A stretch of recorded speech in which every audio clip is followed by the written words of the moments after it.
Hello, in this video I'm going to go over some of the items that we've done to prepare to have your kids come back to school.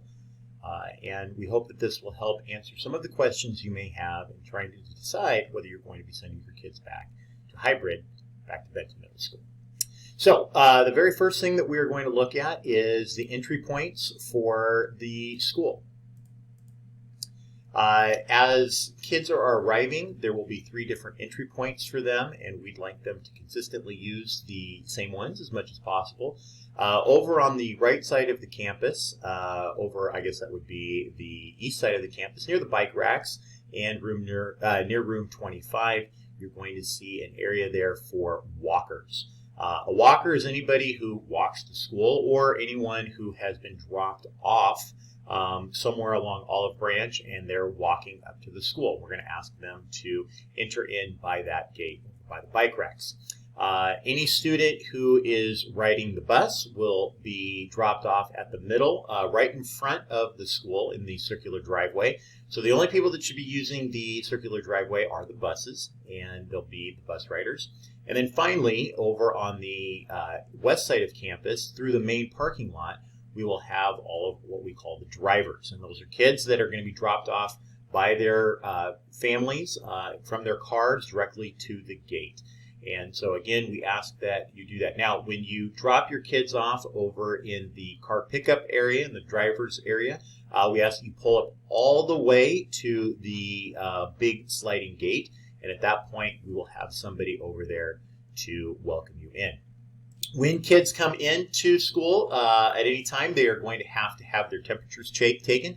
Everybody needs to have a temperature of 100.4 or lower. If a student walks into campus and they have a temperature higher than that, we'll ask them to wait in the shade, kind of cool down. Maybe they were a little warm from walking to school. Maybe their car was a little warm. We don't really know. And we'll ask them to cool down and take their temperature again. If their temperature does not go down, then we will have to contact parents and kids will have to get picked up from school. So again, here's a picture of where the kids will enter in. Again, these are the walkers. You're going to have signs over there that say walkers, and kids will enter in over through there. This is what the signs will look like. They'll say walkers, riders, and drivers. And again, everybody needs to make sure that you are wearing a 2-ply mask. Please do not come if you have a cough, and please make sure that your temperature is below 100.4.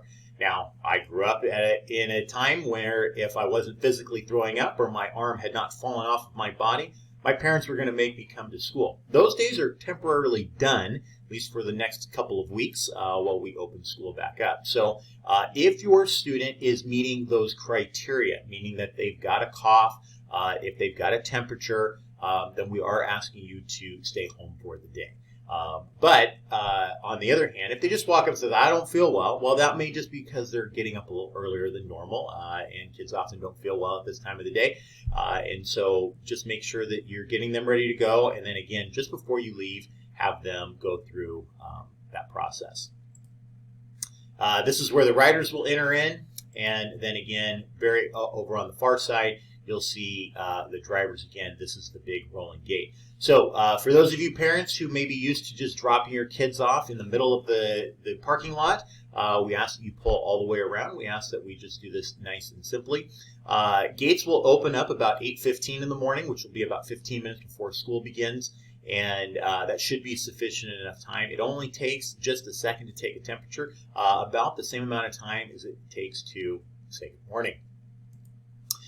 When kids enter into campus, they will notice that there are orange arrows all over campus. This is to help us create general directions that kids are going to be traveling. We did have a committee that met, and we tried to come up with a plan that would allow kids to move in the same direction at all times. So you'll notice that everybody's moving in a counterclockwise manner. Typically, we do not have kids behind the buildings along the back sides of the 30, 40, 50, and 60 wings. Up along the side of the track. However, we will have additional supervision on campus, and they will help monitor all the kids as they are going around. So it will take maybe a little bit of an adjustment for those of you who are coming back to campus to find your way, because it may take a little bit longer than normal. Again, you will see these orange arrows all over campus. The district has installed and has dropped off hand washing stations all over the campus. So this is an opportunity for kids who need to, that they can go ahead and wash their hands. And I'll show you a little slide a little bit later of some of the things that we've installed into the classrooms. So again, as kids are walking around from building to building and room to room, they will notice that there will be signs on the door for an exit and an enter. We're going to use the same system for all of the classrooms, so we'd like to ask that kids enter in through the same room and exit through the same room, or same door. And those are going to be all over campus. When students come to their classes, they will notice that we have plastic shields up over all of the different classes. They will notice over here on the left-hand side, this is a science classroom, and so those are normally two-person desks, but in this case, it's going to be just a one-person desk, and everybody is 6 feet apart. Over on the right-hand side, that's what a more traditional classroom will look like. That is our regular seating that we have. And so that plexiglass is set up on only one desk. Now, there are two in the area because we have provided an extra spot for kids to put their stuff down.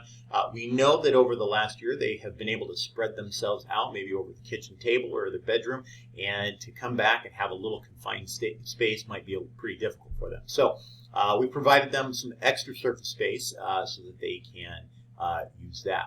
Now, at the start of every class, kids will be passed out little sanitation wipes. Those are the same wipes that they use at the grocery stores or at Walmart or at Home Depot to wipe down a cart, and they can and will wipe down their area. And then as they're leaving, they'll wipe it down again. So those will get done several times throughout the day as kids are transitioning back and forth between classrooms. You'll notice that in the left-hand side, we've installed hand sanitizing stations for all of the classrooms, and the district has also retrofitted all of the sinks with touchless water fountains, and so kids will be able to come up and wash their hands, and then they've also installed touchless paper towel dispensers in all the classrooms to minimize the amount of germs being spread. So all very, very good. This is a teacher station, and so teachers will have these large plexiglass barriers to increase additional safety measures. And so teachers may use these to help provide an additional barrier between themselves and the kids. Now, you will notice, I'll hop on back over here, our desks are all 6 feet apart. Now, the CDC and LA County have approved a 3-foot distance for schools. However, we are going to maintain a 6-foot distance. And in actuality, there isn't a requirement even for the plexiglass, but we're going to go ahead and maintain that as well. So teachers will have that barrier. You will notice over on the right-hand side that there is a sound system that the district has also had installed because we know that with a teacher being in a mask behind a shield and a kid behind a shield, it may be a little bit difficult to hear. And so there is an audio system in there for the teachers to be able to help with their communication. With the art classrooms, again, you will see these are 2-person desks, but we have designated particular areas for those kids to be able to sit in. And again, for those of you maybe a little concerned about, wiping things down, kids at this age are usually wiping things down in classes anyways, especially in an art class or in a science class where there's lots of different types of things that will be out. It is pretty common for them to have to wipe up and clean up in those areas. And so it will work just fine, and we're very excited about that. Our band and our orchestra and our choir and guitar will be holding classes outdoors because of some of the additional regulations with singing and with musical instruments that require breath in order to produce sound. Now, guitar and orchestra may be able to practice indoors, but right now we're just planning on them having their time outdoors.